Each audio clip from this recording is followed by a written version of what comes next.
Hello students, welcome to Jnanpith classes. তোমরা কম বেশি সবাই জানো যে ডাব্লিউবিপিএসসি মিসলেনিয়াস 2024-এ নোটিফিকেশন পাবলিশ হয়েছে। বিগত 30শে এপ্রিল থেকে ফর্ম ফিল আপও শুরু হয়েছে এবং আগামী 20 মে পর্যন্ত ফর্ম ফিল আপ চলবে। হয়তো আরও 2-3 দিন সার্ভারের প্রবলেম ইত্যাদির জন্য টাইম বাড়তে পারে। তো একটা কথা মনে রাখতে হবে যে ইলেকশনের রেজাল্ট বেরোনোর পরের দিনই কিন্তু Paschimbanga public service commission half yearly examination, departmental exam বা ফুল পুরোনো exam like WBCS group C ইত্যাদি মিলিয়ে কিন্তু একদিনে 10টা রেজাল্ট পাবলিশ করেছে। তো তাদের এই মুহূর্তে যে সক্রিয়তা এবং তাদের যে গতিবিধি সেটাকে মাথায় রাখলে যদি ধরেই নেওয়া যায় যে ডাব্লিউবিপিএসসি মিসলেনিয়াসের ফর্ম ফিল আপ হতে হতে মে মাস চলে যাবে, তো তারপরে কিন্তু 4 থেকে 5 মাসের বেশি সময় এথিক্যালি পাওয়ার কথা নয়। তো সেইটা মাথায় রেখে তোমাদের যারা সিরিয়াস অ্যাসপিরেন্ট, যারা 2024-এ প্রথম পরীক্ষা দেবে কিংবা যারা 2023-এ একটুর জন্য প্রিলিম পাস করনি, তো তারা কিন্তু প্রিপারেশনটা শুরু করো। এবং সেটা শুরু করতে গেলে প্রথম যে কথাটা মাথায় রাখা দরকার যে সিলেবাসে আমাদের ঠিক কি বলা আছে। সিলেবাস আমাদের বলছে, এটা পিএসসি নোটিফিকেশনের একটা পার্ট, যে 100টা মাল্টিপল কোশ্চেন থাকবে, ফুল মার্কস হবে 200, মানে প্রত্যেকটা পূর্ণমান 2 করে। এবং জিএস পার্টে থাকবে হচ্ছে 150 নম্বর, মানে 75টা প্রশ্ন। এবং অ্যারিথমেটিকের পার্টে থাকবে 50 নম্বর। এবং I repeat, it is arithmetic. এখানে কিন্তু ট্রিগনোমেট্রি, জিওমেট্রি, মেনসুরেশন বা অ্যালজেব্রা সেগুলো খুব একটা জায়গা নেই।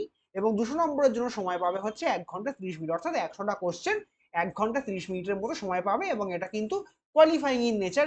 এই নাম্বারটা মেন্সে গিয়ে অ্যাড হয় না, শুধুমাত্র পাস করে মেন্সে বসতে পারবে। এবার বক্তব্য কি, যে এইটা প্রিপেয়ার করতে গেলে আমাকে কয়েকটা বিষয় মাথায় রাখতে হবে। নাম্বার ওয়ান হচ্ছে কাট অফ। এই কাট অফ বিষয়টা মাথায় রাখা জিনিস নয়, আবার বর্তমান সিনারিওতে দাঁড়িয়ে কিছুটা মাথায় রাখতেও হয়। তো 2018 সালে এই পরীক্ষাটার কাট অফ গিয়েছিল মোটামুটি 103 বা 104। 2019 সালে এই পরীক্ষার কাট অফ গিয়েছিল 116 থেকে 17। 2023 সালে কাট অফটা ড্রাস্টিক্যালি বেড়ে গিয়ে হলো হচ্ছে 145। এবং সবকটাই কিন্তু হচ্ছে আনরিজার্ভদের কাট অফ। এবারে এইটা মাথায় রাখলে তোমাদের মনে খুব কম প্রশ্ন হতে পারে, 2024-এ কি তাহলে 150 160 ছাড়িয়ে যাবে? এটার কিন্তু দুরকম উত্তর আছে। এক, যে দেখো যারা পরীক্ষা দিচ্ছে তারা ডাব্লিউবিসিএস এর পরীক্ষা দেয়, তারা ক্লার্কশিপ দেয়, ফুড এসআই দেয়, তারা সিজিএল দেয়, সিএইচএসএল দেয়, এমটিএস দেয়, অনেক পরীক্ষা দেয়। মানে আজকালকার ছেলেমেয়েরা একটা দুটো পরীক্ষাতে নিজেদেরকে বেঁধে রাখে না। তো যখনই পরীক্ষা দেওয়ার লেভেলটা বাড়ছে তখনই কিন্তু ছেলে মেয়েদের কোয়ালিটি, তোমরা যারা শুনছো তাদের কোয়ালিটি বাড়ছে। এবং কোয়ালিটি বাড়ার ফলেই কাট অফও বাড়ছে। এবং কাট অফ বাড়ার সবচেয়ে বড় কারণ কি জানো? কারণটা হচ্ছে ভ্যাকেন্সি। কারণ 2018 সালে যেটাতে আমি একটা পোস্ট পেয়েছিলাম, তো সেইটাতে আমাদের মনে আছে যে প্রায় 1500-র কাছাকাছি ভ্যাকেন্সি ছিল। 2019-এ এসে সেইটা মোটামুটি 700 না 750 800 মতো ভ্যাকেন্সি হয়ে গেল। 2023-এ এসে সেই একই জিনিসটা ওই 500 নাকি, মানে এখনো পর্যন্ত ঠিক নেই, ওই 400 500-র কাছাকাছি কিছু একটা হওয়ার কথা। তাহলে এই যে বিষয়টা দেখো, ড্রাস্টিক্যালি কাট অফটা মানে মানে কাট অফ জিনিসটা বাড়ছে এবং ভ্যাকেন্সি কমছে। তাই ভ্যাকেন্সি যত বেশি, তত বেশি লোককে মেন্সে ডাকা হয়, কাট অফ তত কম হয়। ভ্যাকেন্সি যত কম, কাট অফ তত বেশি হয়। এবং 24 সালের ভ্যাকেন্সি এখনো পর্যন্ত কেউ জানে না, কিন্তু আমাকে তো প্রিপারেশন করতে হবে। তাই আমার কাছে একটা বিষয় মনে রাখবে তোমরা, যে সবসময়তে পরীক্ষার এই মুহূর্তে, যেহেতু পরীক্ষার প্যাটার্ন পাল্টে গেছে, পরীক্ষার ছেলে মেয়েদের কোয়ালিটি বদলে গেছে, তাই সেফ স্কোর একটা টার্গেট করে পরীক্ষা দিতে দেওয়া উচিত। 5-10 কম বেশি হতে পারে। এই পরীক্ষার ক্ষেত্রে অন্তত পক্ষে 65% টার্গেট করে পরীক্ষা দিতে যাও।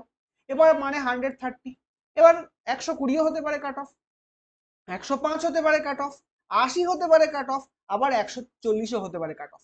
এবার এইটা গ্র্যাব করতে গেলে ভালো করে খেয়াল করবে যে এই যে গতবার যে 145 গেছিল, সেখানে মাথায় রাখতে হবে যে আমার কাছে অঙ্কের কোশ্চেন থাকে কটা, 25টা। আমি বিস্তারিত দেখাচ্ছি যে কোন কোন টপিক থেকে কিরকম ভাগ আসে বা কি আসে।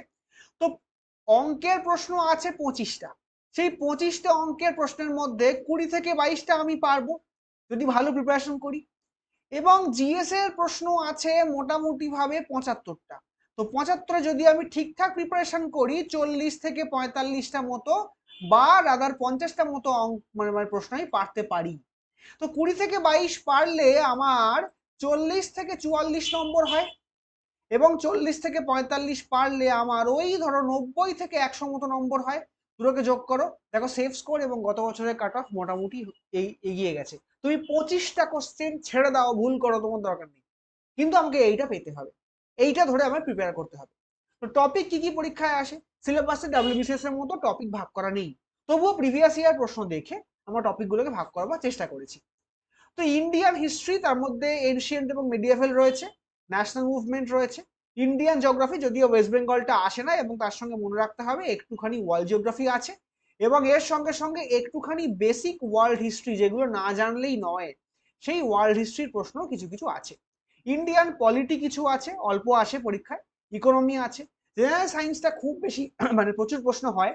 তো ফিজিক্স, কেমিস্ট্রি, বায়োলজি তো আছেই, সঙ্গে নতুন ট্রেন্ড হিসেবে টেক এবং ইভিএস বা এই দুখানেও অল্প অল্প করে আসছে।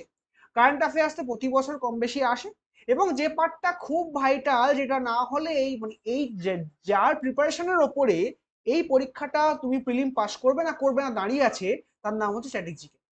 এবার স্ট্যাটিক জিকে পার্টটার প্রপার কোনো সিলেবাস নেই, তোমাকে একটু আইডিয়া করে করে প্রিভিয়াস ইয়ার দেখে দেখে সোর্স ঘেটে ঘেটে ঘেটে ঘেটে পড়তে হবে। তো এই হয়ে গেল তোমার 75টা কোশ্চেনের হিসেব, সেখান থেকে 150, আর পিওরলি অ্যারিথমেটিক থাকছে 25। এইটা কিন্তু মোস্ট স্কোরিং এরিয়া, এখান থেকে প্রচুর স্কোর তোমায় করতে হবে। তো এইটা তোমাকে মাথায় রাখতে হবে, মানে এই জায়গাটা কিন্তু ইম্পর্টেন্ট। ঠিক আছে, তো ফুল হয়ে গেল আমার কাছে 200। এবার বক্তব্য হচ্ছে যে স্যার প্রিপারেশন কি করে নেব, কারণ এটা দেখো যে তোমাদের মনে হতেই পারে যে প্রিপারেশন নেওয়ার জন্য কি স্যারের প্রয়োজন, হ্যাঁ আবার না। মানে যদি মনে করো বাড়িতে প্রিপারেশন নেবে, আরামসে নেওয়া যায়, একদম সুন্দর সুন্দর বই আছে, লিস্ট ধরে বই কেনো, বা থাকলে পড়ো, রিভিশন দাও, বা প্রচুর ইউটিউব চ্যানেল রয়েছে সেগুলো থেকে দেখে দেখে প্রিপেয়ার করো, আরামসে হয়ে যাবে, কোথাও একটা মক দিয়ে দাও, বা নিজে প্র্যাকটিস সেট কিনে মক দিতে পারো, সবটা তো তোমার উপর। আবার যদি মনে করো যে কারোর কাছে পড়বে, কোথাও ভর্তি হবে, কারণ তাতে সুবিধাটা কি, তাতে দুটো সুবিধে। এক হচ্ছে তোমাকে খুঁজে পড়তে কম হবে, কোনটা পড়তে হবে সব জায়গাতেই কম বেশি অভিজ্ঞ স্যাররা ম্যাডামরা আছেন, তারা বলতে পারবেন। তারপর ধরো হচ্ছে যে মক টেস্ট দিলে, তুমি একা মক টেস্ট দিচ্ছ বাড়িতে, নিজের নাম্বার নিজে মূল্যায়ন করছো, ওকে, কিন্তু যদি 50 জনের মধ্যে মক টেস্ট দাও, তাহলে বুঝতে পারবে যে তুমি কোথায় কোথায় দাঁড়িয়ে আছো, তোমার কি অবস্থা এই মুহূর্তে, এইটা ভাবাটা বা এইটা বোঝাটা ইম্পর্টেন্ট। তো এবার যদি আমি দেখি যে আমাকে কোন কোন বই পড়তে হবে, যে বইগুলো আমরা নিজেরা প্রিপারেশন ফেজে দেখেছি, অন্তত এই মিসলেনিয়াস 2018-তে আমি একটা ছোট চাকরি পেয়েছিলাম, সেটা তার জন্য অন্তত দিন 30 সত্যি পড়েছি, মিথ্যা কথা বলবো না। মানে ডাব্লিউবিসিএস প্রিপারেশন নেওয়া এবং মিসলেনিয়াস পরীক্ষা দুটো একটু আলাদা, এবং প্রপারলি মিসলেনিয়াসের জন্য 1 মাস মোটামুটি পড়েছিলাম। তো তাতে গিয়ে যে বইগুলো মানে কম বেশি ইউজ করেছি, বা যে ওয়েবসাইটগুলো হেল্প নিয়েছি, সেগুলো তোমাদেরকে বলবো। তো এবার হচ্ছে যে যদি আমি ধরো 2023-এ যাতে 145 কাট অফ এলো, তাতে কোন টপিক থেকে কটা প্রশ্ন এসেছে একবার দেখে নেওয়া যাক।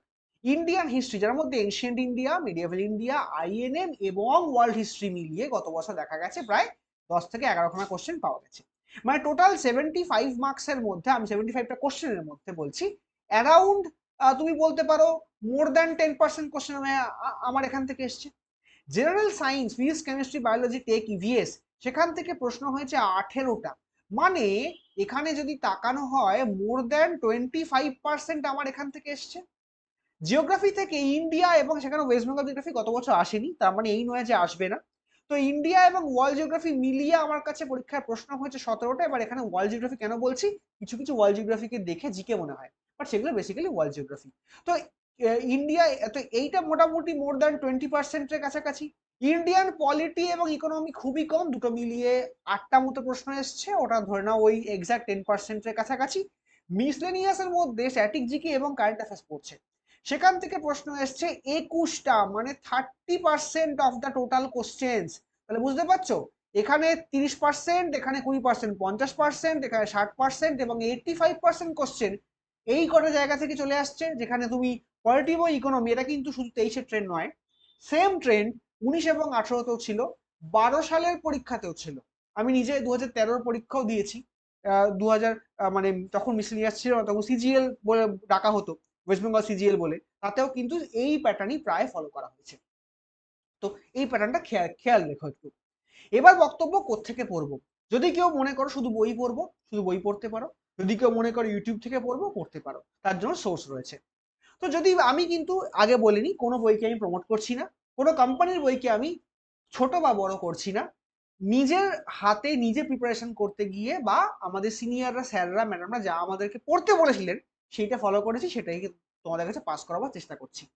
তো অঙ্কের ক্ষেত্রে আদি এবং অনন্ত বই, এর কোনো বিকল্প হয় না। আর এস আগরওয়াল ইংরেজিতে, বাংলায় কেউ চাইলে সুবীর দাসের বই পড়তে পারো। ইন্ডিয়ান হিস্ট্রি এবং আইএনএম এর জন্য নিতিন সিংহানিয়া স্যারের জিএস ম্যানুয়াল পড়তে পারো, খুব গোছানো আছে। না থাকলে লুসেন্টের বই পড়তে পারো, জিকে বই। না থাকলে আরিহান পড়তে পারো, না থাকলে তরুণ গোয়েল পড়তে পারো, হোয়াট এভার তোমার যা পছন্দ। ইন্ডিয়ান জিওগ্রাফি, ওয়ার্ল্ড জিওগ্রাফি এবং ওয়েস্ট বেঙ্গল জিওগ্রাফির জন্য মানে ওয়েস্ট বেঙ্গলটা পাবে না, ইন্ডিয়ান জিওগ্রাফির জন্য পেরিয়ারের থেকে ভালো বই আর হয় না। না থাকলে নিতিন সিংহানিয়া স্যারের জিএস ম্যানুয়াল ভরসা, লুসেন্ট পড়তে পারো, আরিহান পড়তে পারো। রাজ্যের জিওগ্রাফির জন্য আরিহান্তের একটা বই আছে নই ও স্টেট, ওটা ভালো। কেন এটা পড়তে বলছি, কারণ কার্তিক চন্দ্র মন্ডলটা অনেকটা বেশি ডিটেল, তো কার্তিক চন্দ্র মন্ডল পড়তে গেলে সময় নষ্ট হবে এখন। ইন্ডিয়ান পলিটি এবং ইকোনমির কোশ্চেনের সংখ্যা দেখলে, তাই ইন্ডিয়ান পলিটি কেউ চাইলে লক্ষ্মীকান্ত পড়তেই পারো, দুর্দান্ত বই। কিন্তু লক্ষ্মীকান্ত পড়ে 3 মাসে শেষ করার মতো সুযোগ তুমি পাবে না। এবং ইন্ডিয়ান ইকোনমিতেও তুমি চাইলে রমেশ সিং পড়তে পারো, নিতিন সিংহানিয়া স্যারের আলাদা ইকোনমিক বইটা পড়তে পারো, কিন্তু সময় পাবে না। 2 নম্বরের জন্য এত পড়ার কোনো মানে হয় না, নিতিন সিংহানিয়া জিএস ম্যানুয়াল বা লুসেন্ট বা আরিহান পড়ে নিতে পারো।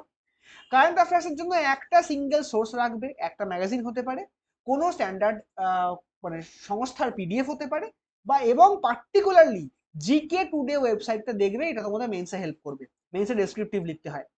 জেনারেল সায়েন্সের জন্য এখন দেখো তুমি চাইলে, আমি এখানে অ্যাড করে দিচ্ছি, অনেকে এটা পছন্দ করে, এনসাইক্লোপিডিয়া অফ জেনারেল সায়েন্স, খুব ভালো বই, তুমি পড়তে পারো। না চাইলে যদি মনে হয় সময় কম, তাহলে জিএস ম্যানুয়াল বা আরিহান, লুসেন্ট কিছুটা দেখে নিও, খুব মানে মোটামুটি তোমার কাজ চলে যাবে। স্ট্যাটিক জিকে আমি আগে বলে দিই, এটা বিধিবদ্ধ সতর্কীকরণ, কোশ্চেনটা একটাও কমন নাও পেতে পারো, নো সোর্স। এবার মিসলেনিয়াস কিন্তু একটু বাঙালি স্ট্যাটিক জিকে আসে, নর্মাল স্ট্র্যাটেজিকে নয়, এটি বাংলা ওরিয়েন্টেড, ভাষা ওরিয়েন্টেড, গল্প ওরিয়েন্টেড স্ট্র্যাটেজিকে পরীক্ষা আসে। ছবি আঁকা, গান, নাটক, সিনেমা, এখান থেকে প্রশ্ন হয়। তো নিতিন সিংহানিয়া স্যারের জিএস ম্যানুয়ালের পেছনে একটা দুর্দান্ত স্ট্র্যাটেজিকে সোর্স রয়েছে, 100 পাতা মতো, দেখতে পারো। পিনাকেলের স্ট্র্যাটেজিকে না থাকলে কিনতে হবে না 3 মাসের জন্য, থাকলে ভালো, ভালো বই, খুব ভালো বই। প্রিভিয়াস ইয়ার কোশ্চেন তোমাকে আর কিছু দেখো না থাকো, এখান থেকে না দেখলে বুঝতেই পারবে না যে কি হচ্ছে।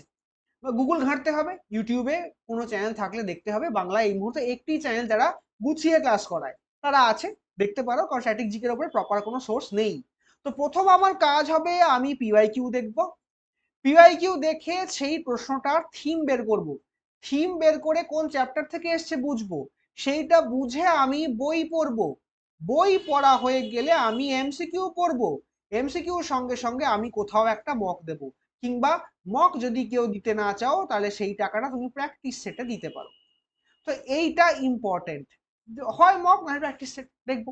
এবার যারা মনে করছো যে বই পড়তে গিয়ে আটকাচ্ছে, কারোর কাছে বুঝতে হবে, তোমার স্যার নেই বা জিজ্ঞাসা করার মতো কেউ নেই, তুমি ইউটিউব চ্যানেলে হেল্প নাও, সেইটুকু বুঝে নাও সেখান থেকে। চাইলে ফুল ক্লাসও করতে পারো, সবার ভিডিও আছে কম বেশি। আমি আবার বলছি, কোনো ইউটিউব চ্যানেলকে ছোট করছি না, প্রত্যেকটা ইউটিউব চ্যানেলে স্যার আমরা ভালো, সবাই কোয়ালিফাইড। তো কয়েকটা চ্যানেল যেগুলো আমার পরিচিত জন কিছুজন ক্লাস করান, বা আমরা প্রিপারেশন করতে গিয়ে তাদের ভিডিও দেখেছি, বা আমি রোজ তাদের ভিডিও দেখি রাদার আমরা। তো সেগুলো হচ্ছে যে অ্যারিথমেটিক দেখতে গিয়ে 3টে চ্যানেলকে আমি রাখবো, আরো অনেকেই আছেন, সবারটা দেখতে পারো। ম্যাথস উইথ মৃন্ময় স্যার, খুব ভালো একটা চ্যানেল। টিডাব্লিউএস একাডেমি চ্যানেলে অঙ্ক পাঠটা খুবই ভালো।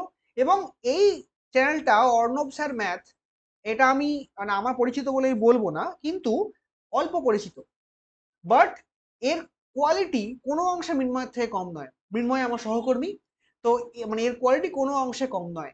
ভীষণ ভীষণ ইম্পর্টেন্ট জিনিস, মানে খুব ভালো চ্যানেলটা, দেখতে পারো। এবং সঙ্গে আমি বলবো সোমনাথ নন্দী স্যার, তার চ্যানেলও রয়েছে, তার ওই মানে তার ফেসবুক পেজেও কিছু কিছু ক্লাস থাকে, তো এটাও দেখতে পারো, খারাপ হবে না। তো ইন্ডিয়ান হিস্ট্রি এবং আইএনএম, সেখান থেকে তুমি স্টাডি আইকিউ এর ভিডিও দেখতে পারো। এবং মৃণাল স্যার যখন আন একাডেমি যাননি, তখন তার চ্যানেলে প্রতীক নায়ক বলে একজন পড়াতেন, দুর্দান্ত ভিডিও আছে ইন্ডিয়ান হিস্ট্রি, মানে ওর উপর কোনো ভিডিও হতে পারে না ইন্ডিয়াতে, তো সেইটা একবার দেখে নিতে পারো। হিন্দিতে আছে, ইংলিশে আছে। ইন্ডিয়ান জিওগ্রাফিতেও সেম স্টাডি আইকিউ, বাট আমি একজনের কথা আলাদা করে বলবো, আড্ডা 247 বেঙ্গলি বা আড্ডা 247 ডাব্লিউবিসিএস টপার, সেখানে তোমরা সৌমা ম্যামের ভিডিওগুলো দেখতে পারো। সেগুলো কিন্তু মানে জিওগ্রাফিটা ভীষণ কোয়ালিটির, এবং মিসলেনিয়াসের একদম ওরিয়েন্টেড ক্লাস সেখানে হয়। আর ডাব্লিউবিসিএস এর ক্লাসও সেখানে হচ্ছে, ভিডিও প্রচুর আছে, একটু ঘাঁটলেই তোমার টপিক ওয়াইজ ভিডিও পেয়ে যাবে, দেখে নেবে।